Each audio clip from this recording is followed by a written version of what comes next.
Enganzi yihanga Robena na Banja agambira ha mugenzi ko muntu watiremwe amanige okuretaho ubuhagizi bwa NRM aramanzana ruboha aferira ha myaka igana na gumwe eyo bukuru emyaka afuira ikize 12 bayo twarwarire emyaka 20 oburwaire kuzingiza emyaka 20 otari mu meze kirukumara abandi barwarire wiki embafu kandi okurwara no kumanya kubamo kutaribana kwingi muno itwe kabana tutaribayine kururangu twarwaza omuguru sono marwara garkwahukana naye nkwenda kubasaba abantu ba hano na muno ba veteran baitu ba historicals ngo amananu president yabamanyire kiro kino angambire I know Rubowa personally please go and make sure you represent me. Don't send anybody else. Akubama irantumire bunyangabo.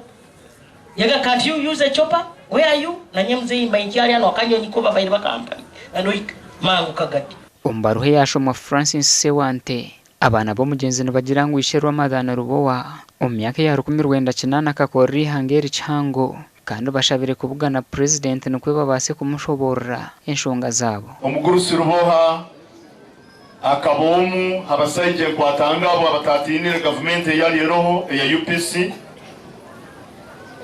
yeteraniza na president kandi hanu gari maka ga president niho yayikumikaga hano umurusozo Ruboha na muhemere na muitire mbuzi kandi nagaruka narinda abasayije abarwana ekinja kusobora kukora ekiriyo mani gange abo kuba mukimanyire ninye nkulira Prime Minister's office kandi mu office ya Prime Minister ali mu ministry ya Bunyoro Rwenzori ekwatagana nabano aba veterans nja kuba connecting na minister wa veterans affairs akuba pulire mu veteran babiri abo tukusaba bakora turaba mu ministry.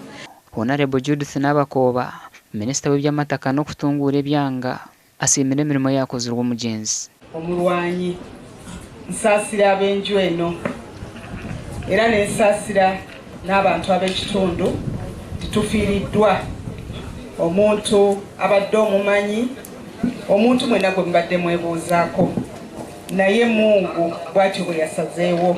Gasha kwa Thomas tumwebaze.